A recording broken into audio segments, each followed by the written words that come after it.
Buenas noches. Estamos todos muy viciosos hoy aquí con este tema taquillero, porque una epidemia de cáncer. Se empieza uno a acordarse en la historia de las epidemias, ¿no?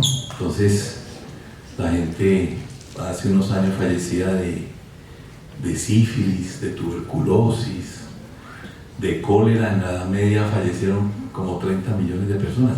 Más recientemente hubo una epidemia de SIDA, que la gente se moría de SIDA, ¿no? Los actores, gente muy famosa. Ahorita ya nadie se muere de SIDA. Ahorita hay una nueva enfermedad que llama gente viviendo con SIDA. Entonces ahorita estamos con esta epidemia, y básicamente epidemia porque está como muy frecuente, ¿no? Todos tenemos a alguien conocido, algún familiar que tenga un cáncer, y esa palabra nos preocupa mucho. Mi nombre es Javier Gutiérrez, yo soy cirujano oncólogo y mastólogo, y bueno, estamos manejando esta situación. La charla está enfocada a si esto se puede prevenir, qué acciones podemos tomar para prevenir. Entonces vamos a hablar de varios temas. Hay varios tipos de prevención. Hay una prevención que es primaria, ya lo vamos a repasar ahora. La prevención primaria es evitar que aparezca el cáncer, entonces tenemos que tomar unas acciones. Vamos a ver qué es lo que hay en la literatura. Una prevención secundaria, que es un diagnóstico precoz. Prevención secundaria, no, el diagnóstico precoz, que son los tamizajes, la búsqueda en la población general. Suena a prevención secundaria, pero la verdad es que es un diagnóstico precoz. Y la prevención terciaria es el tratamiento. Y la verdad es que sí está como creciendo la incidencia en los últimos años, desde la década del 70, dramáticamente. Paradójicamente, desde que aparece el tamizaje es buscar, enfermedades en gente sana que no siente nada. Eso es tamizaje, screening, pesquisa. Desde que aparece el tamizaje también aumenta el cáncer. Es como paradójico, ¿no? Entre más lo empezamos a buscar, pues también se creció la frecuencia de esto. Y hay un aumento de todas las incidencias de cáncer como hasta el 2015, donde se empieza a estabilizar. Algo pasó allí. Vamos a ver si podemos dilucidar por qué es que ha ido ahorita como bajando la incidencia y la mortalidad. Colombia comparte el segundo lugar. Siempre las enfermedades cardiovasculares y de la edad han sido primeras, y ahorita el cáncer está alcanzando esta frecuencia de enfermedades cardiovasculares. Se ha ido cerrando la brecha. En general hay un aumento en la frecuencia del cáncer y tiende a estabilizarse luego del 2015. Digamos, lo buscamos más, entonces mucho examen. También cada vez vivimos más, la esperanza de vida cada vez es mayor, y hay cambios en los estilos de vida, ¿no? Y, por ejemplo, en cáncer de seno, la industrialización y la incorporación de la mujer a la vida profesional trajo unos cambios. Las mujeres, pues hace unos 40 o 50 años, comenzaban a tener hijos desde temprana edad. Antes de la década del 60 no había planificación, tenían muchos hijos y mucha lactancia, y eso protegía. Y entonces ahorita, hace unos años, bastantes, 40 por ahí, las mujeres se incorporan al mercado laboral, aplazan su natalidad. Hay unos cambios en los estilos de vida. También la industrialización y la alimentación, hay unos cambios ahí que de pronto pueden explicar por qué ha aumentado la frecuencia. Pero digamos que estos tres son como los más importantes factores. Y también hay una disminución en el riesgo de morir por el cáncer, y parece que está principalmente atribuido, sobre todo desde el 2015 y últimamente, a mejores tratamientos, diagnóstico más precoz, y hay una sensibilización de todos nosotros a cambiar los hábitos, ¿no? Anteriormente, por ejemplo, no nos protegíamos del sol. Yo me acuerdo en el colegio, nunca nos dejaban poner una gorra para la educación física, ¿no? Ni protección. Ahorita mi hijo tiene que ir con protector solar, etcétera, ¿no? Y antes nadie hablaba de la carne ni de nada de esas cosas, y el alcohol y el cigarrillo. ¿Cómo le parece que, por ejemplo, cuando yo estaba estudiando medicina, y estaba en la escuela medicina general, los profesores fumaban en la clase y en el hospital universitario, porque increíble, pero no se sabía, o sea, no se aceptaba bien que el cigarrillo el tabaco era nocivo, ¿no? Y en los cines fumaban encima, y en los aviones, no sé si aquí les tocó a alguien, pero en los aviones en la parte de atrás era un número. Entonces hay una sensibilización de la población. Los más frecuentes en mujeres: mama, tiroides, cuello de la matriz, cervix, colorectal, estómago, bueno, la cantidad ahí. Los más frecuentes en hombres: la próstata, pulmón, colorectal. Vamos a ver, porque siempre cuando hablan de riesgo, y esto de pronto es como una introducción a todo lo que vamos a hablar, porque vamos a ver que el tabaco aumenta el riesgo tanto porcentaje, el alcohol aumenta el riesgo, y uno no entiende bien el riesgo, porque las publicaciones siempre le hablan a uno en riesgo absoluto. Y cuando son incrementos del riesgo, se debe hablar de riesgo relativo. Y vamos a ver uno de estos ejemplitos, porque vamos a estar llenos de estos ejemplos en la charla. Porque siempre que la carne aumenta el riesgo, ¿cuánto aumenta? Que el alcohol aumenta. ¿Cuáles son los principales factores de riesgo? Entonces, mira, por ejemplo, un riesgo absoluto: el riesgo de padecer cáncer en la vida de mama o de seno es que de cada 100 mujeres, 10 o 12 van a tener cáncer de seno. Las otras 88 o 90 no. El riesgo de próstata es parecido. Próstata es parecido. Y colon y recto, 4%. O sea que de cada 100 personas hay 4 o 5 o 6, depende de la estadística, el país, etcétera, que van a sufrir cáncer de colon y recto. Ahorita, riesgo relativo es cuando es una comparación. Entonces, mira, le voy a poner ejemplo, porque las pacientes me están preguntando mucho, por ejemplo, acerca del alcohol, porque todo el mundo a veces le gusta socialmente tomarse un vinito y en la reunión, entonces me preguntan mucho, hay un tema ahí con eso. Entonces, por ejemplo, el alcohol aumenta el riesgo de cáncer de seno en un 20%. Entonces eso suena muy dramático. Uno interpretaría como que de cada 100 mujeres que toman unos traguitos, pues a 20 les da cáncer de seno. Y resulta que eso es un riesgo relativo. Es el 20% de esto. O sea, subiría el riesgo de 12 a 14, digamos. ¿Sí? O sea que cuando vamos a hablar de cáncer de seno, se ve mucho, se entiende mucho porque es muy frecuente y todos conocemos a alguien, todos los tratamientos. Entonces siempre pongo el ejemplo de cáncer de seno. Pero por ejemplo, si una paciente se toma 2 o 3 tragos de vino al día, diarios, entonces le va a aumentar un 20%. O sea que de cada 100 mujeres que toman mucho traguito, pues entonces habrá no 12 de cada 100, sino 14 de cada 100. El riesgo aumenta. Cada cosita es una cantidad de factores que tenemos que nos aumentan el riesgo: la obesidad, el tabaquismo, el sedentarismo, ¿sí? La dieta. Cada uno aumenta un poquitico. Entonces tenemos que tratar de controlar esos factores. El ejercicio, por ejemplo. El ejercicio disminuye la posibilidad de cáncer de seno en un 30%. O sea que las mujeres que hacen ejercicio, en este ejemplo del cáncer de seno, de cada 100 12 van a pegar, pero si hacen buen ejercicio, mantienen esto tiene un sesgo ahí, porque el que hace ejercicio pues come más sano, está más delgado, no fuma, entonces hay una cantidad de factores allí, pero bajaría el riesgo de 12 a 8%. Entonces, lo primero es como entender que cuando nos hablan de los riesgos, es mejor hablar de este riesgo relativo. Entonces, vamos a empezar a ver cómo es que vamos a prevenir esta enfermedad, porque a todos nos interesa tomar acciones. Entonces decíamos que hay una prevención primaria, que es cuando no hay enfermedad, es remover factores de riesgo. Bueno, vimos que uno puede quitar factores de riesgo como fumar, que disminuye, que el fumar aumenta, pero también hay factores protectores. Por ejemplo, vimos el ejercicio disminuye el riesgo, ¿no? Entonces, prevención primaria es cuando no hay enfermedad acá y cambiamos hábitos y tal. Aparece la enfermedad, entonces, pero no hay síntomas, eso no se palpa, etc.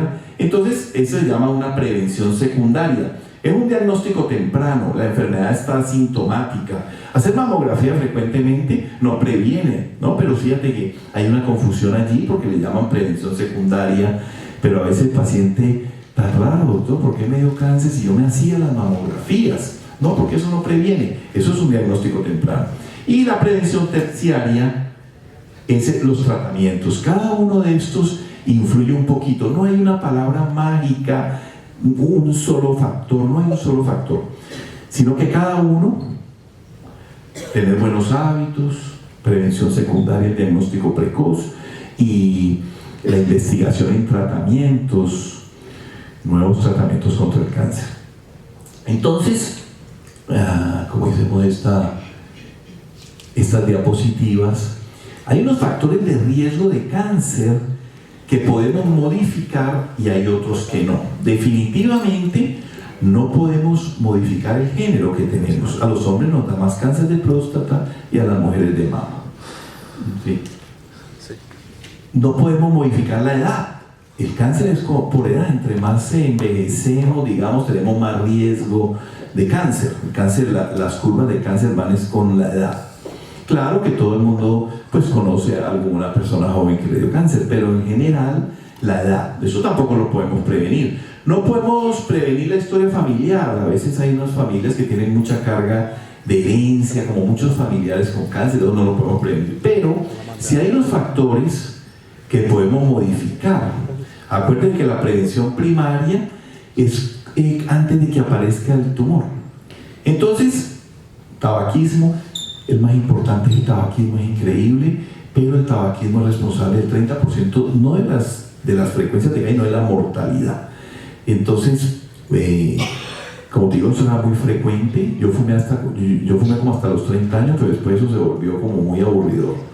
Eso ya no se puede fumar en ningún lado, que pereza, y eso empezó a caer pesado. Entonces, solo con el tabaquismo preveniríamos, este es el principal factor.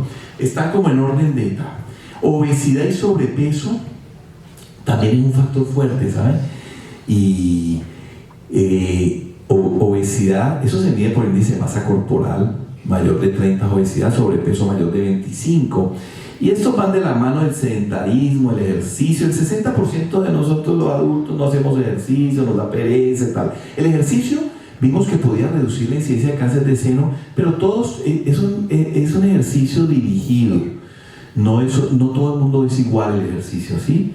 Entonces uno está más joven y hace más ejercicio más fuerte, y con la edad pues tiene que hacer ejercicio más suave, ejercicio acorde a cada persona. Y entonces está la dieta, exposición solar es importante, la historia reproductiva que yo contaba ahorita, que los hábitos han cambiado y ahorita ya las mujeres no tienen hijos o tienen hijos tardíamente, no hay lactancia, tiene que ir a trabajar, todo eso parece que ha influido. Entonces, pero pues tampoco uno pudiera cambiar esto, ¿no? Pero es difícil, porque pues pongas a tener hijos, ¿no? Pues ahorita no se puede, ¿sí? Como conejos, como dice el padre Francisco, el Papa. Terapia hormonal de reemplazo también, era muy frecuente que las mujeres les iban a la menopausia y vaya, tome su hormonita, y a todo, y ya le va a dar, tome su hormonita. Nos inventamos los médicos una enfermedad que llamaba menopausia, entonces poníamos diagnóstico menopausia. Y no, ya te va a la menopausia, toma estrógenos. Y eso era muy bueno, pero se empezó a ver que a medida que más toman estrógenos, el cáncer iba aumentando. Y cuando salía una alerta, y eso en estudios poblacionales disminuía el uso de los estrógenos, disminuía así, las curvas iban como seguidas, hasta que se determinó que esto no debe ser más de 5 años, y solo en pacientes que tienen muchos síntomas, porque la menopausia no es una enfermedad. Entonces, ¿cómo podemos saber qué sirve y qué no sirve? Pues lo mejor es la investigación. Yo les voy a contar todo esto para que entiendan lo difícil que es cuando a una paciente le pregunta a uno: doctor, pero yo me puedo tomar un traguito. Yo voy a la reunión y entonces yo le digo, pues sí, tómate un traguito. Entonces el esposo la regaña, no puede tomar porque el alcohol, ¿eh? Entonces no puede comer un pedazo de carne. Entonces ahorita vamos a ver, porque es que a veces yo digo al paciente, pues tómate un traguito, vamos a ver, porque lo mejor es la investigación. Entonces, para que entiendan, en medicina hay 2 tipos de investigación. Uno se llama los ensayos clínicos controlados, es coger a la mitad de allá acá una droga, a la mitad de acá una intervención al azar. Yo tiro un caricello y digo, esto van a hacer esto van a hacer, y espero muchos años a ver cuál es el mejor, hola señorita, cuál es el mejor tratamiento. Entonces eso se llama ensayos clínicos controlados, poner a un grupo a un tratamiento o a una intervención y a otro no. Y los estudios observacionales es observar a ver qué pasa en la población general. Entonces, claro, uno hace una intervención, hace al azar, al caricello, y a uno le da una cosa, a otro otra, espera un tiempo y mira a ver qué es lo que pasa.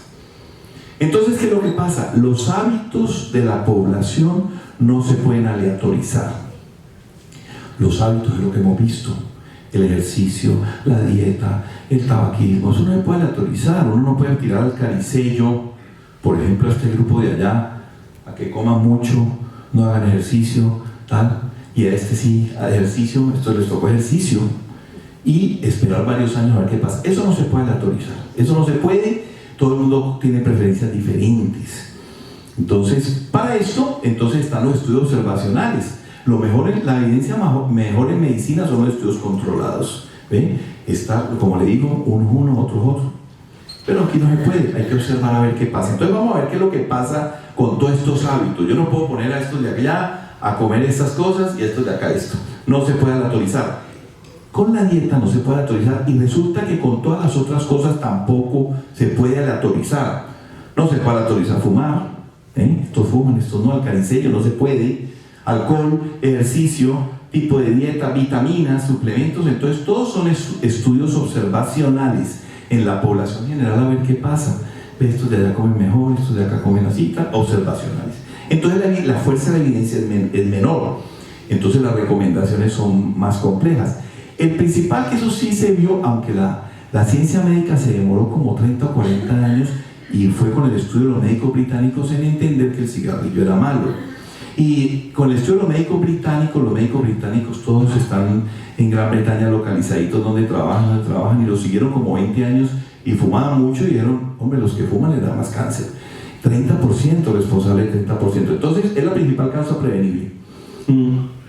Responsable del 30%, esto me llama la atención porque tengo unos familiares ahí que fuman, y entonces digo, yo leo esto: la mitad de los fumadores mueren por alguna enfermedad relacionada al tabaco. Y el tabaco se asocia a una cantidad de cánceres aerodigestivos, pulmón, cabeza y cuello, faringe, esófago, estómago, páncreas, hígado. En mama no. Entonces es crucial prevenir la iniciación y promover la cesación. Prevenir la iniciación ha sido un problema porque los pelados andan fumando mucho, ¿no? En el colegio de ahorita se inventaron que los vapeadores son como para evitar el cigarrillo. Eso eran los adultos, y resulta que ahorita todos los muchachos andan con esos vapeadores y no sabemos qué va a pasar. Es igual con el cigarrillo, ¿no? Pues eso no es malo, pero uno no sabe dentro de varios años qué va a pasar. De todos modos, esas sustancias que le meten estos muchachos allá al pulmón, pues está teniendo unos problemas, ya vemos pero son como unos problemas como de una toxicidad aguda. No es una cosa como, pero a largo plazo seguramente que van a haber problemas. Y es complejo porque el 30% de los adolescentes andan fumando, y uno cuando es adolescente uno no piensa que eso le va a caer mal, uno va cogiendo conciencias con la edad. Alcohol. El alcohol es un tema espinoso porque a todos nos gusta tomar un traguito, la reunión, y entonces resulta que tradicionalmente el alcohol se llama, hay tomadores fuertes que toman por ahí 2 o 3 tragos diarios, para un exceso, ¿no? Y hay tomadores más light, le llaman como más leves, que se toman una copa de vino al día, o un whiskycito, o una cerveza. Eso es un tomar suave, ¿no? Serían uso leve, que es una copa de vino al día, o sea, más o menos, o te lo puedes tomar todo el sábado. Y entonces tradicionalmente, imagínense, se decía que los que tomaban fuertemente 2 o 3 tragos diarios, que como digo, eso es como una exageración, estaba más asociado a cáncer y era un factor de riesgo. Y como les repito, esto no se puede aleatorizar a uno a tomar trago, a otros no, eso no se puede, sino son estudios observacionales. Entonces la evidencia es un poquito más débil, pero los tomadores fuertes pues tenían ese riesgo de todos esos cánceres que vimos, que empiezan desde esófago, tracto digestivo, cardias y mama. Este alcohol también, alcohol se asocia a cáncer de mama. Ya me van a entender qué es lo que pasa con esto. Hay un estudio muy grande, no sé si lo tengo por acá, que se llama el estudio de las enfermeras. Y las enfermeras en Estados Unidos, igual que los médicos británicos, todas se sabe dónde están. Entonces desde 1986 empezaron a enviar, las han seguido, son como 100.000 enfermeras que las han seguido durante 30 años, con encuestas, y hace como unos 3 o 4 años empezaron a publicar que además los que tomaban poquito, uso leve, un trago de whisky al día, alcohol light, se asociaba a un riesgo incrementado de cáncer de mama, y esto nos ha angustiado mucho, pues como le digo, es algo como muy social. Y entonces también se asocia a otros cánceres, y empezó hace unos años, ¿se acuerdan que decían que tomarse un traguito de vez en cuando era bueno para el corazón? Y resulta que pues sí, pareciera, todo el mundo se puso contento a tomar su copita de vino, y resulta que los riesgos empezaron como a opacar, ¿no? Porque, uy, no, pero también hay un riesgo. Pero vamos a ver qué es lo que pasa con el alcohol. Puse el ejemplo apenas empecé la conferencia de que aumentaba el 20%, y es, en números totales es como 2 de cada 100. Y entonces este ejemplo lo poníamos al comienzo. Si tenemos un riesgo de 12% de presentar cáncer de seno, podría aumentar a 14%. O sea, es dosis dependiente, ¿no? Como el cigarrillo y todo lo que uno hace que exagera, entre más riesgo. En final, hay un metaanálisis. Los metaanálisis que juntan todos los estudios y dicen, bueno, ¿cuánto es el riesgo? Y hay un metaanálisis italiano que dice el riesgo es 10%. Definitivamente es una conducta que es potencialmente modificable, pero vamos a ver qué pasa con los ejemplos más reales. Acá hay 100 pacientes, 100. Dijimos que a 12 les iba a dar cáncer. Entonces este estudio mostró, porque las siguieron como 30 o 40 años las enfermeras, y mostró que si esas enfermeras, ese grupo que toma más de 6 copas a la semana, pues el riesgo aumentaba a estos 2. O sea que de todos modos, por eso yo decía que no hay una palabra mágica, sino cada acción modificable tiene algo, ¿no? Entonces uno diría que pues no parece mucho riesgo, es modificable. Mirad, por ejemplo, el metaanálisis italiano que juntó todos los estudios dice que el aumento es del 10%. O sea, si hay un aumento, es evidente que hay una cosita allí, pero no es como uno lo interpretaría, que el 20% de los pacientes que se toman más de un trago al día les va a dar cáncer, no. Es como esto, de 112, de 113 en este metaanálisis. Todos los estudios dan unos riesgos diferentes, ¿no? Pero pues es para tener en cuenta, porque uno debe estar como en la mitad. Digo yo que todo con prudencia, ¿no? Los extremos siempre son malos, y esos son aforismos clásicos que uno los tiene allí y los va adaptando a su vida. En cambio, por ejemplo, el sobrepeso y la obesidad sí es un factor más fuerte, fíjate. 30%, dice que vimos en metaanálisis que el 10% de los pacientes que se toman 6 copas de una botella a la semana, pues tienen un riesguito, y en cambio este es el 30%. Y el exceso de peso se asocia a un aumento de riesgo de varios tipos de cáncer. Y el exceso de peso es más peligroso cuando uno lo coge ya después de los 50, digamos. Pareciera que es menor riesgo si toda la vida ha sido gordito. Entonces, pero se asocia a una cantidad de cáncer estar sobrepesado. Esto es una conducta modificable, sino que es compleja, porque bajar de peso es difícil. Aguantando hambre, digo yo siempre, ¿no? Que queremos bajar de peso y no podemos, pero esófago, cardias, colon, pulmón, y esta mama. Mama nos angustia mucho porque está muy frecuente, ¿sí? Entonces siempre está ahí cáncer de mama, cáncer de mama. Y mira, 30% de los cánceres son causados por estos desórdenes así alimenticios. El estudio de las enfermeras, muy famoso, porque 100.000 mujeres seguidas como 30 o 40 años, y entonces tienen muy famoso este estudio, mostró una reducción de cáncer de seno en mujeres que con sobrepeso que bajaban a niveles normales. Estos estudios sí se ha sido intervención en donde a mujeres les da cáncer de seno, y empieza un tema con fisioterapia, con nutricionista orientadas, y se ha visto que cuando mantienen índices de masa corporal normales hay menos recurrencias, y eso se ha visto en todos los estudios. Entonces sí hay algo allí que influye. En el cáncer de mama aumenta 30%, fíjate. Entonces nosotros debemos tener en cuenta todo esto. Repito, no hay una palabra mágica, pero el alcohol puede aumentar 10, el ejercicio baja 30, el sobrepeso vuelve y sube 30. Son una cantidad de factores, no hay un factor mágico. El riesgo es mayor en mujeres que en hombres, fíjate. En la grasa se produce una hormona femenina, y estas hormonas están más aumentadas en mujeres que tienen sobrepeso, obesidad, y tienen un riesgo mayor de cáncer de seno. También es un riesguito, dijimos 30% del total, o sea que de 12 subiría a 15. Siempre debemos tener en cuenta esos números como relativos. más es peligrosa la ganancia de peso en la menopausia. Mantener un peso saludable es un factor de riesgo fuerte, 30%, inmodificable. Entonces, por ejemplo, aquí hay un ejemplo para que, digamos, entendamos pues las magnitudes. Entonces, estas pacientes de las enfermeras tienen peso normal, seguidas durante 20 o 30 años, y estas pacientes tienen obesidad, que es un índice de masa corporal más de 30, talla sobrepeso al cuadrado, y resulta que estas, en vez de a 12, a 16, digamos que aumenta el riesgo, aumenta. Y el ejercicio, los datos pues lo dejan aterrado, porque el 60% de sedentarismo, el 25% de los adultos no hacemos nada, no hacen nada, yo trato de ir al gimnasio, ¿no? Sedentarismo se asocia al 5% de la mortalidad en cáncer, otro poquito que baja. Esta habla de mortalidad porque había hablado del ejercicio como un 30%, pero de frecuencia, y ahorita vamos a ver en los datos de mamografía qué es disminuir mortalidad y qué es disminuir frecuencia. Sedentarismo y obesidad tienen una relación estrecha. También se asocia a enfermedades cardiovasculares, renales, diabetes, enfermedades articulares. También es recurrencia de cáncer de seno. Los pacientes que han tenido cáncer de seno y están con índices de masa corporal altos tienen un poco más de riesgo que las que tienen índice de masa corporal normal. Eso ya lo hemos repetido. No se sabe bien cuánto ejercicio, por eso se dice pues que cada persona tiene su meta. Ejercicio, actividad física regular.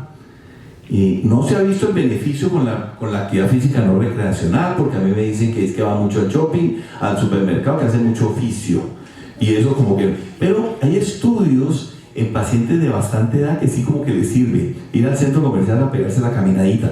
Pero en general dice, no recreacional es esto, compra, hacer oficio. La actividad física es un factor modificable muy importante y se asocia a pérdidas de peso y peso saludable, o sea, ejercicio, sedentarismo, todo va de la mano. Las vitaminas, todos me preguntan de las vitaminas, y eso los estudios, la mitad de los estudios dice que sirve, para que me entiendan, y la otra mitad dice que no sirve.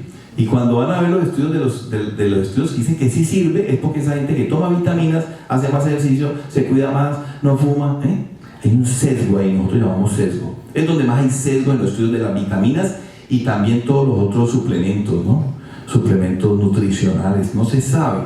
Claro que yo me tomo unas vitaminitas de vez en cuando, vitamina C, tal, pero la verdad es que no se sabe. Dieta, todo el mundo. Bueno, cuando el otro día yo presenté una charla aquí hace 3 años que era de cáncer, entonces me vine todo dateado aquí, estaba todo el auditorio lleno y me vine todo dateado aquí, acabé la charla y todo el mundo levantó la mano y que si puede tomar leche, carne, todo era nutricional, que el maní, que el ajo, entonces dije, ahorita yo me voy a venir preparado para la parte nutricional. Miren, dieta en general, ya recordemos que no podemos aleatorizar esto. Entonces, dieta baja en grasa y alta en vegetales no ha mostrado consistencia, porque algo que tiene una consistencia en todos los estudios muestran lo mismo, pues eso es así. Pero si un estudio muestra una cosa, otro estudio muestra otra, entonces como que no ha mostrado consistencia. A uno le suena lógico de sentido común, ¿sí? A uno le suena lógico de sentido común. Igual pasa con los suplementos dietéticos, ya dijimos, toda esta hierba, extractos, todo esto. Los estudios aleatorizados tienen pobre adherencia. No se puede estudiar un solo nutriente. Eso sí que es vital entender, porque, doctor, ¿y la guanábana? ¿Cuáles son los estudios de la guanábana? No, eso no se puede. Eso, pues, la guanábana es muy rica y es saludable, porque eso es una fruta. ¿Sí? No sé, en estos días vi una paciente con un cáncer de seno, y es que los cánceres son como las personas, ¿no? Hay personas más bravas que otras y hay cánceres más mal alineados. Eso es una realidad. Hay cáncer que no hacen daño, vamos a ver ahorita como unos ejemplos. Y por eso es la controversia con mamografía y todo esto. Y entonces la señora en estas EPS que no le autorizan, 1 año dando vueltas con su cáncer. Y yo, pero usted qué se había hecho. Y no, que eso no me autorizan, pero me está botando guanábana. Sí, y sabe que el cáncer estaba más pequeño. Yo no sé, eso uno no sabe. Y entonces resulta que la Organización Mundial de la Salud, y esto está desde la Segunda Guerra Mundial, porque en la Segunda Guerra Mundial, todas esas damas que estaban en la segunda, eso no había carne. Y entonces se pusieron a estudiarlas y les daba como menos cáncer. Entonces empezó el güey, que parece que exceso de carne es malo y los embutidos peor. Entonces todos los estudios y tal, que sí, que parece, que no, y la Organización Mundial de la Salud, porque los estudios sugieren una asociación con cáncer de colon, no otros cánceres, ¿no? Mama, no, eso. Colon específicamente aumenta el riesgo, dicen algunos estudios, sugiere un exceso de comer carne. Entonces la Organización Mundial de la Salud dice que aconseja a la población reducir el consumo de carnes rojas, pues no más de 4 o 5 veces a la semana. Nosotros nos educamos que todos los días comíamos carne en la casa y entonces ahorita uno va cambiando, ¿no? Va variando porque aparecen estos estudios. La Organización Mundial de la Salud dice no coma tanta carne, 4 días a la semana, los otros días. La evidencia no es muy fuerte, pero parece que sí. Entonces le cuentan a uno esos cuentos de la Segunda Guerra Mundial y todas esas cosas. Entonces, pero bueno, ahí está el dato que lo pone uno a pensar. Los embutidos sí también sí lo han puesto, todo lo que es todas estas carnes embutidas sí tienen como mucho riesguito y los recomiendan al mínimo.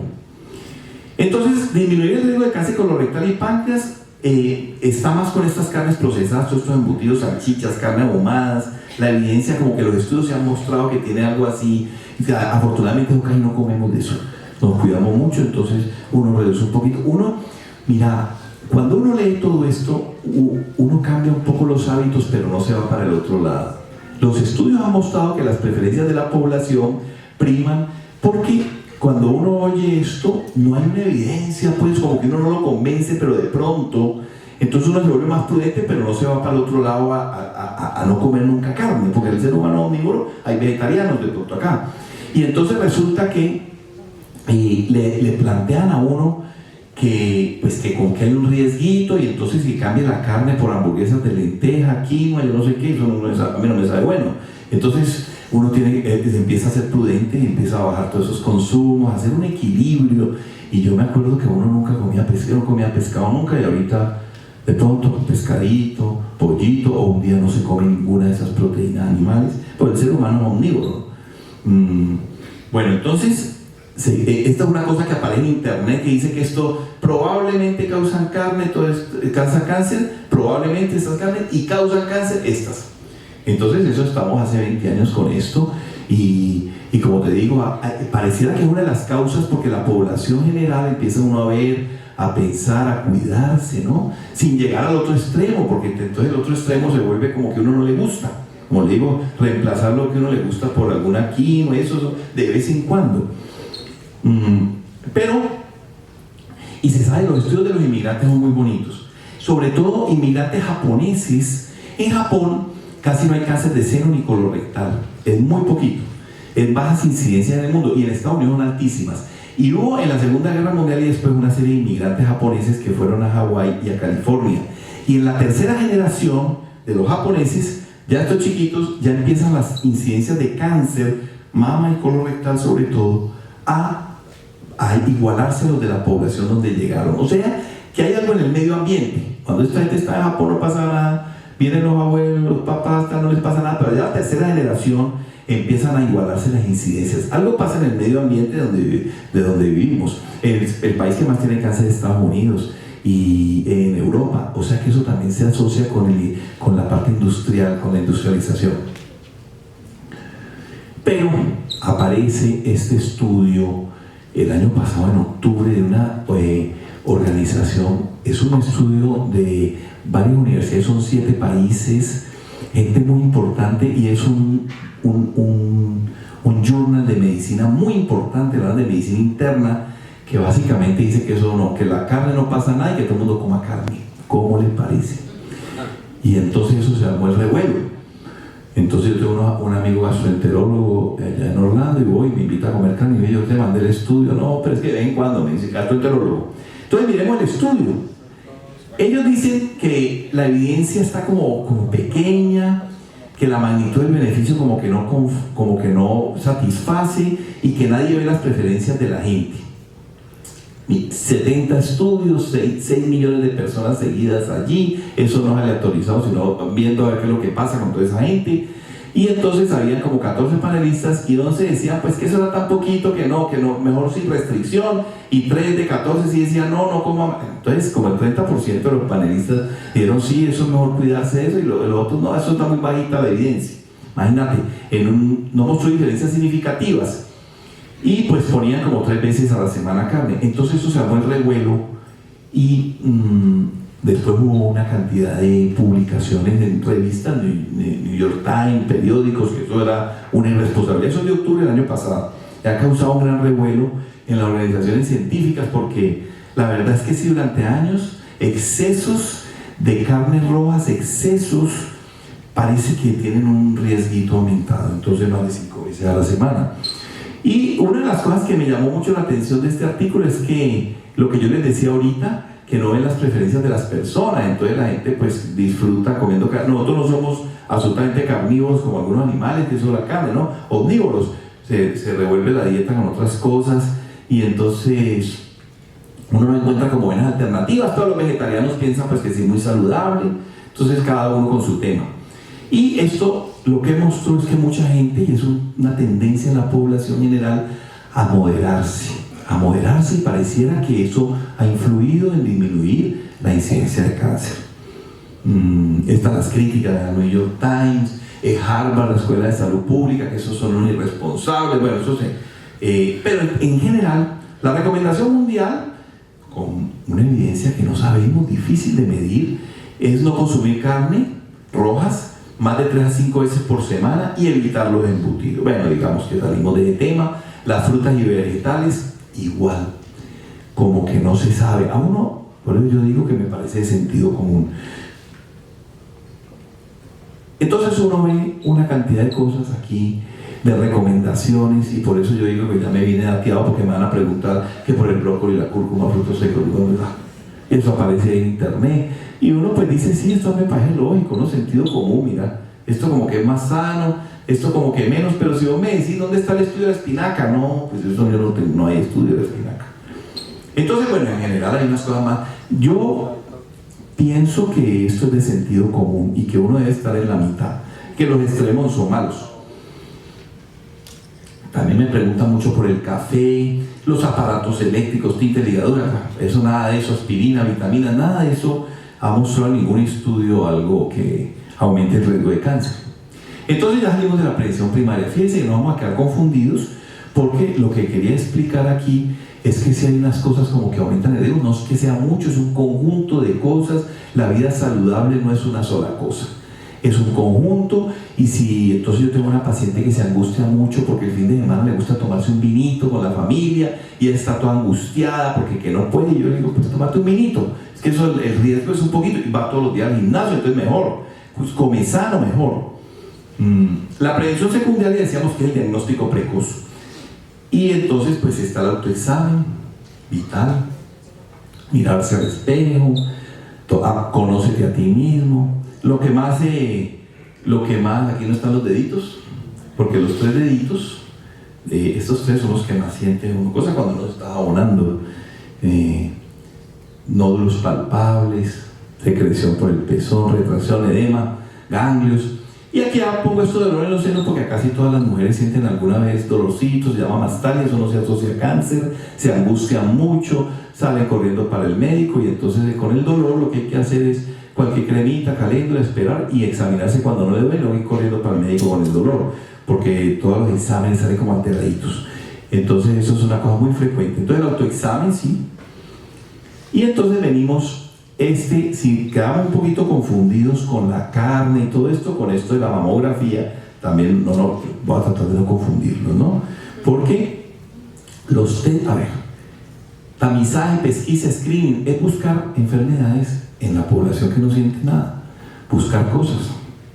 Se puso muy de moda en la década del 80 la Organización Mundial de la Salud, vaya todo el mundo a que le busquen, y eso se volvió como un problemita también, ¿no? Porque estábamos, como dice el dicho, buscando cosas que no estamos encontrando, cosas que no estamos buscando, otras cosas. Entonces, algunos tamizajes son fáciles y efectivos.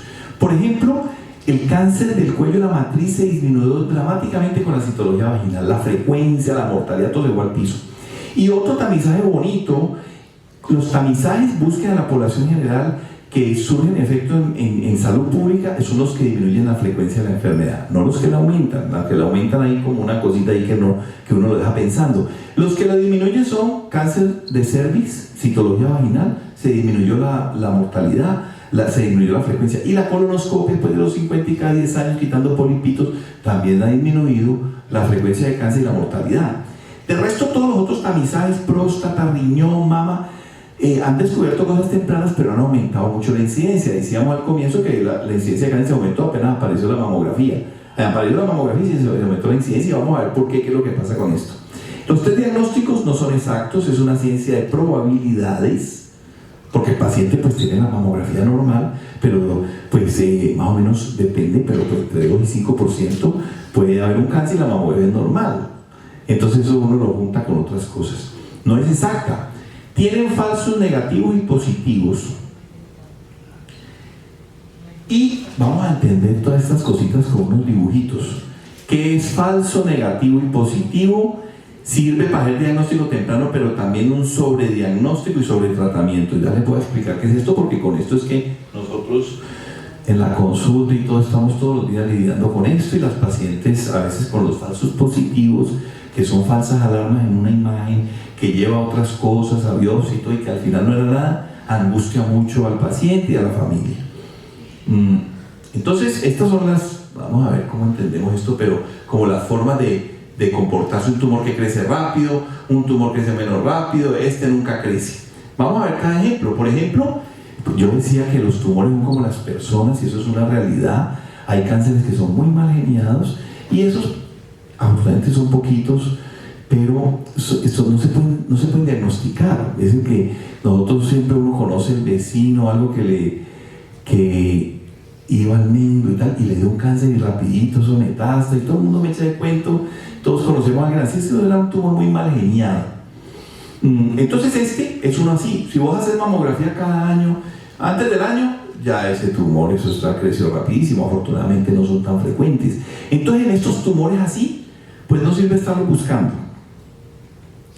Hay los tumores que se sabe que no crecen nunca. Primero, el paciente puede fallecer por otra cosa, nunca creció, y eso se sabe en estudios de autopsia. Cuando hacen estudios de autopsias de hombres mayores de 50 o 60 años que fallecen por accidentes automovilísticos, algunos muestran que 30 o 40% hay un cáncer de próstata y nunca se iba a manifestar, y las mujeres, como dijo, 15 de tiroides, así. En estudios de autopsias de gente que fallece por accidentes y que le hacen autopsia a todo el cuerpo, hay unos cancercitos por ahí andando que van y vienen. Fíjate, es una teoría. Lo que pasa es que no podemos saber cuáles serán los bravos o no. Esa es una dificultad en donde la ciencia se está enfrentando. Este era, nunca se hizo nada, no se hacía mamografía, y por acá se lo tocó y se lo operaron y se curó. Ese es un cáncer tranquilo, nunca se hacía mamografía, lo ve uno todos los días, la paciente de edad, que vea a la mamá que tocó una cosita ahí, le quitas y después pasan 10 años y esa señora sufre de otras cosas. Y aquí hay unos que antes de que se palpe, pues si uno lo diagnostica por las imágenes y lo opera y lo cura. Y si no lo opera, sigue progresando hasta que se puede volver peligroso. Entonces hay falsos negativos y falsos positivos. Además, vimos primero que hay unos tumores que como que les sirve buscarlos y otros que no. Segundo, hay unos falsos negativos y falsos positivos. Vamos a ver si, por ejemplo, acá están los enfermos con cáncer y el test sale negativo, falsos negativos. Y al revés también, hay unos sanos que se llaman los falsos positivos, y el test le da como una sospecha de cáncer, y esos pacientes angustian mucho, decíamos, van a otros test y al final no era nada. Entonces fíjate que hay un problema ahí con la búsqueda de la población general. No es tan fácil, no son tan exactos, es una ciencia de probabilidades. Entonces, ¿qué pasa con la mamografía? Lo que más ha mostrado es que entre 50 y 75 años, entre cada año hay como 30 consensos de esto, y todos opinan diferente, que empezar a los 40, que empezar a los 50, que los europeos, que los americanos. Algo pasa allí. Definitivamente casi todos se ponen de acuerdo, y eso está para Colombia, que entre 50 y 75 mamografía cada 1 o 2 años, entre 40 y 50 individualizar las preferencias del paciente. Ahorita le cuento por qué se dice esto de las preferencias. Pacientes deben conocer los riesgos y los beneficios de cada test. Ahí está Juliana. Bueno, la hija. Mamografía. mortalidad 20%. Entonces igual que los 20% bastante, igual los riesgos, igual ahorita que hablamos de riesgos absolutos, riesgos relativos, vamos a ver que ese 20% en algunos ejemplos. Entonces, por ejemplo, no se vayan a desanimar con la mamografía, pero los suizos hace como en el 2014, que fueron de los primeros que empezaron a hacer mamografía de 50 años, empezaron a presentar de un board de salud pública que la mamografía tenía como muchos problemas y entonces que mejor no, eso es un alboroto en el mundo porque la mayoría de estudios dicen que disminuye la mortalidad 20%. Entonces vamos a ver qué es ese 20%. Si yo tengo 100 pacientes aquí y les estoy haciendo mamografía después de los 50 años durante 10 años, entonces 4 mujeres fallecen por cáncer de seno. 10 años haciendo mamografías. Y si yo tengo acá sin mamografía, entonces fallecen 5. Por acá fallecen otras por otras causas, en ambos grupos, ¿no? Porque son iguales. Acá 40 fallecieron por otras causas, acá 40 fallecieron por otras causas. Entonces, eso es un 20%. Bajar de 5 a 4. A uno le parece muy insignificante, y entonces, pero cuando vos pones ceros a esto, entonces de cada 100.000 mujeres, si son 100 que se salvan, y en estudios poblacionales, pues es una cantidad de gente. Entonces, por eso los consensos dicen, sirve, no es exacta, y tiene, pues de todos modos, una cantidad de gente que se está haciendo los test. Vamos a poner este ejemplo.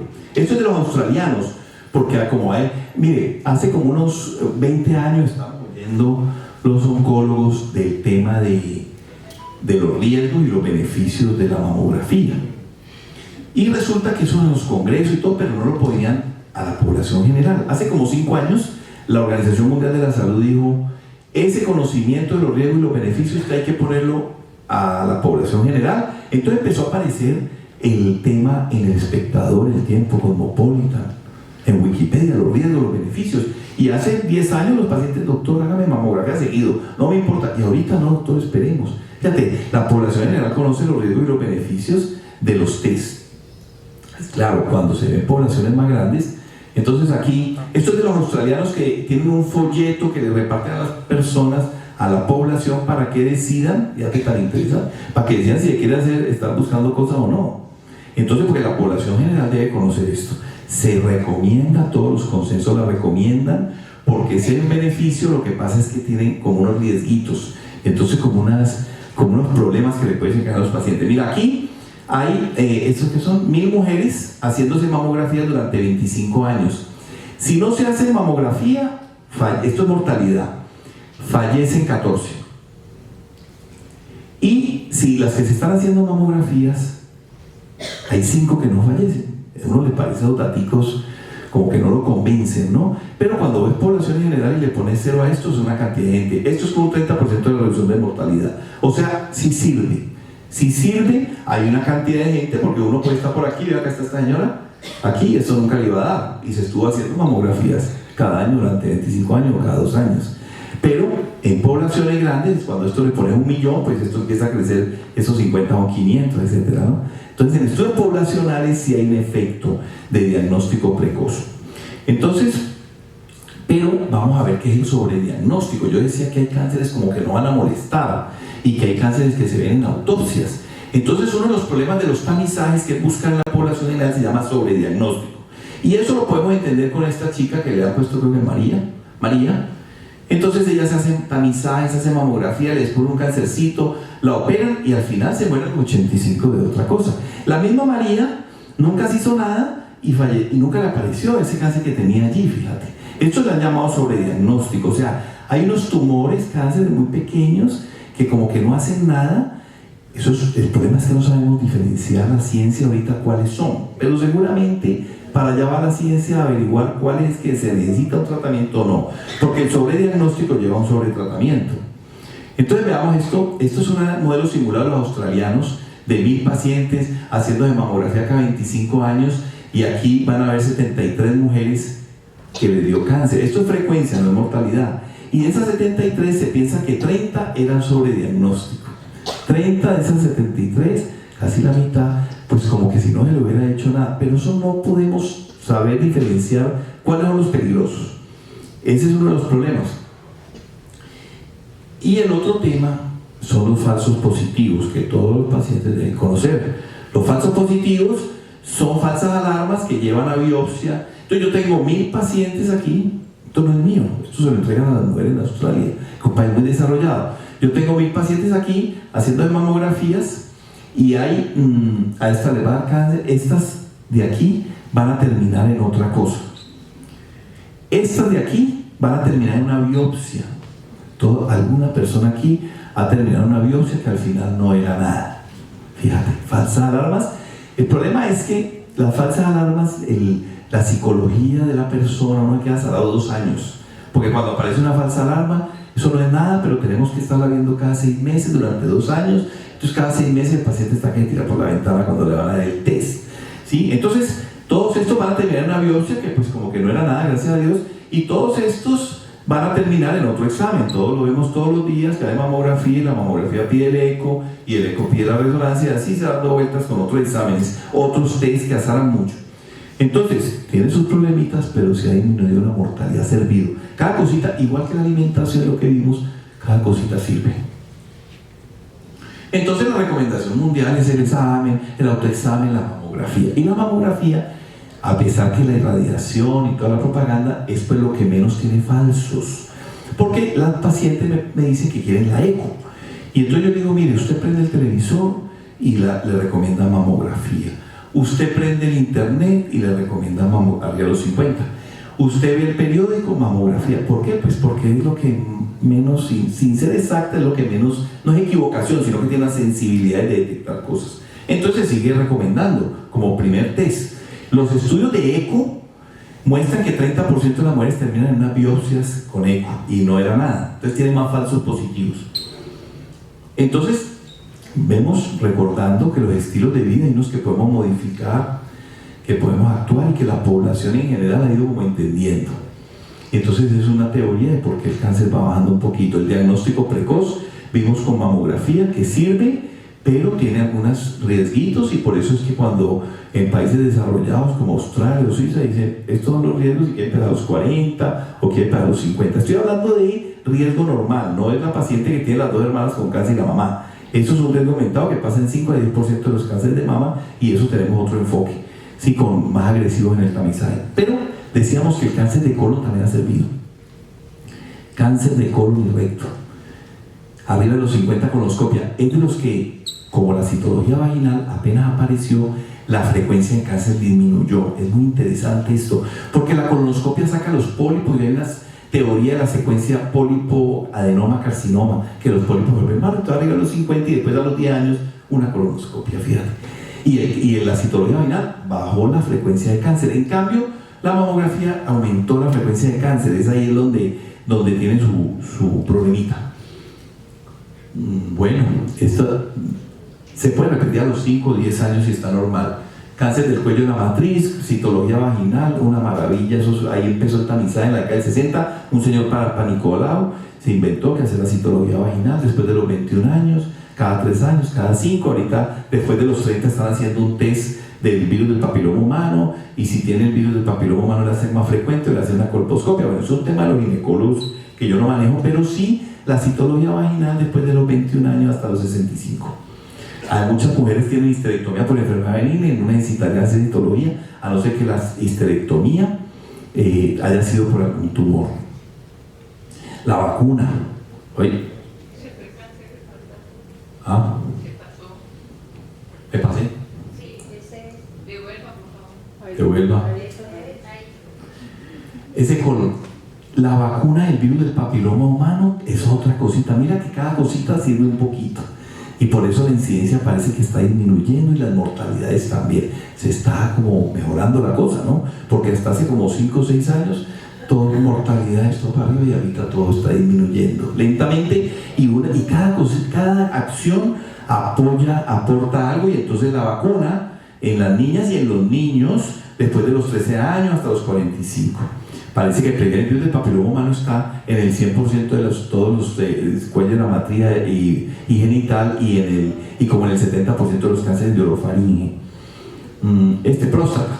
Entonces, la próstata también, el PSA, ha habido un problema con la próstata. Decía yo que en estudios de autopsias de hombres mayores de 60 años, la mitad pueden tener un cáncer de próstata, autopsias por accidentes de tránsito, y nunca se iban a dar cuenta. Entonces también es el tema de las preferencias del paciente. En general, pues el PSA, la consulta del urólogo, a los 50 mayor, hay controversias con esto. Usualmente yo le pregunto a los colegas urólogos y muchas de las preferencias de los pacientes, la más de la mitad de los pacientes en Estados Unidos no se hace nada. Increíble, ¿no? El país desarrollado. La mitad de las mujeres de Estados Unidos no se hace mamografía regular, no hacen colonoscopia. Acá no tenemos medido eso, pero con tanta, como cada cosita aporta, y el diagnóstico precoz, que es todo esto aporta, cada vez hay mayor frecuencia de diagnósticos. Sobre todo, entonces hemos pasado por la mamografía, la citología vaginal, la colonoscopia mayor de 50 y esto de la próstata. Y viene la prevención terciaria, acá iba a acabar, porque está larguito.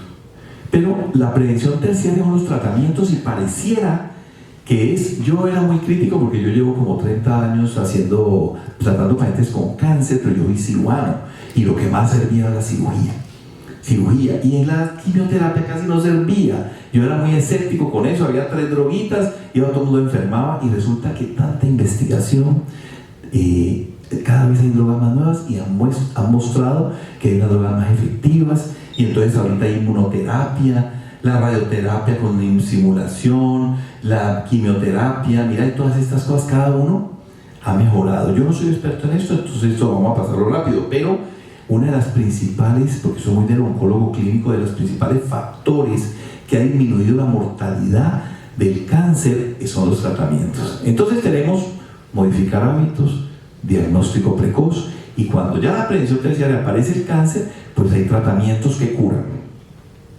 Entonces, por ejemplo, esta es una mastectomía radical de Halsted, se llama. William Halsted, que era cirujano, a mi criterio el más grande cirujano americano, en 1900 diseñó esta mastectomía radical. Y él mostró que a las mujeres eran unos tumores inmensos, no había mamografía, no había nada quimio, nada de eso, solo cirugía. Y él mostró que la gente vivía más, se hacía una mastectomía radical. Es un dibujito donde aquí están las costillitas, el músculo, eso quedaba un hueco grandísimo. Y esta cirugía se hizo, era el único tratamiento del cáncer de seno durante 50 años. A todo el mundo se le hacía lo mismo, no había nada más, y se había mostrado que no servía. En la década del 70 y el 80, bueno, ese Halsted, operando allí, Halsted se enamoró de la instrumentadora, ¿no?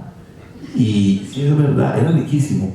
Y además, la instrumentadora, que era una jefe, no tuvieron hijos, y la instrumentadora tenía una alergia en las manos. En ese tiempo, esto es como en 1910, 15, empieza a aparecer el lavado de manos. La asepsia de los instrumentos, ¿no? Le parece increíble, ¿no? Se demoraron, y los médicos que decían Semmelweis en Alemania, en Berna, Suiza, un ginecólogo decía: hay que lavarse las manos para atender los partos. Esto estoy hablando 1860, y todos los colegas le decían que era un bruto, ¿cómo le ocurre? No le para nada. Imagínate. Después vino el de la penicilina, también inventó la penicilina, los colegas le decían, siempre lo inventó así. Entonces, la señora ya estaba, se metían, ahorita nos lavamos las manos 10 minuticos, y esta gente metía las manos en permanganato de potasio hasta aquí, como 10 minutos. Entonces a la esposa le empezaron a caer las uñas y todo, ¿no? Y entonces él mandó a hacerle unos guantes especiales, un tipo muy rico, la gente de Goodyear, unos guantes, y entonces se inventó los guantes también, ¿no? Acá hay esto es como 1910, acá hay un residente hablando por WhatsApp. Bueno, esta viene una mastectomía radical, a veces nos toca hacer, pero cada vez hacemos menos eso. No hay músculo, eso queda pelado, esto está más irradiado. Esta gente, teníamos en el Instituto Nacional de Cancerología en 1990, hacíamos como 40 estas semanales, eso era una locura. Y entonces vamos a ver cómo ha ido cambiando, y la ciencia, de pronto hay muchas pacientes aquí que le hemos hecho esto, cicatricita, prencito. Entonces hay una paradoja aquí que está pasando y se está midiendo en el mundo. La ciencia lleva 40 o 50 años diciendo que la cirugía entre más radical no, porque hay otros tratamientos, el diagnóstico más precoz, tumores más pequeños, mejores tratamientos, radioterapia. La ciencia ha mostrado durante 40 años que no se necesitan cirugías más radicales, pero los pacientes piden más. Y eso se está viendo porque hay como un pánico generalizado. La gente quiere que le quiten el seno. No, pues no hay que quitarte el seno. Quíteme los dos. Hay un aumento en las mastectomías bilaterales, y entonces se ha visto, por ejemplo, los que más publican esto, los americanos, los pacientes que piden mastectomía bilateral porque están azaradas, quíteme los dos senos, no sirven los estudios. Y resulta que los pacientes que hacen eso en Estados Unidos son porque tienen un buen seguro, un cirujano plástico que la reconstruye, y entonces ella se va y el cirujano le hace caso. Porque el Medicaid y esos seguros no les autorizan, entonces los pacientes ya no se quitan los dos senos porque no lo autorizan. Los pacientes, el 30% de pacientes en California con cáncer de seno que tienen seguro no necesitan mastectomía bilateral, están pidiendo mastectomía. Eso es una paradoja que estamos viendo ahorita, y entonces uno el pánico del paciente y tal, que le quite los dos senos, que le quite todo, y no es necesario. La ciencia recomienda menos cirugía y los pacientes piden más. Y estos dos, sacamos todos los ganglios, y estos dos inventaron el ganglio centinela, que es inyectar una sustancia azul y ir a buscar este falleció hace 2 años, y este es el presidente de la Sociedad Americana de Cirugía. Se inventaron esta cosita como 30 años también, antes de la década del 90, metiendo azul, buscando gangliecitos y probando que ya no necesita sacar todos los ganglios, sino que uno solo saca con un aparatico, busca, y se llama ganglio centinela. Entonces uno saca el tumorcito, cada vez menos cirugía, fíjate. Nos vamos a quedar sin trabajo, digo yo, los cirujanos, dentro de poquito. Conclusiones, porque vienen las preguntas. Vamos a preguntar de la leche, de la carne, ¿de qué? Del tinto. Múltiples factores. Digamos que yo creo que esto es lo que hay que estar en la mitad, cuando uno lee todos esos estudios nutricionales de una dieta prudente, pero tenemos nuestras preferencias, nuestros hábitos. A algunas personas les facilitará más cambiar la carne por la hamburguesa de lentejas, y a otros les costará más trabajo. Definitivamente los hábitos en la población han cambiado, el tabaquismo y todo, en pacientes de más edad, porque como decían los jóvenes, ahorita están como locos, fumando y vapeadores y todo eso. Es un problema de salud pública tenaz. Pero cuando está joven piensa que nada le hace daño. Entonces, múltiples factores influyen en el riesgo de cáncer. También hay que entender que hay unos factores modificables y otros no. O sea, podemos modificar nuestra dieta un poco, ser moderados, a mantener el peso, hacer algún tipo de ejercicio de acorde a cada uno de nosotros, ¿cierto? Individualizar. La evidencia más fuerte es tabaquismo, obesidad, sedentarismo, carnes procesadas, ejercicio regular. Menos fuerte la evidencia, las carnes rojas 3 a 5 veces por semana, ingesta de alcohol 1 copa al día, dietas altas en frutas. No hay evidencia en café, lácteos, alimentos, vitaminas. Entonces, hábitos. Tamizaje diagnóstico precoz sirve, pero no es exacto, no previene,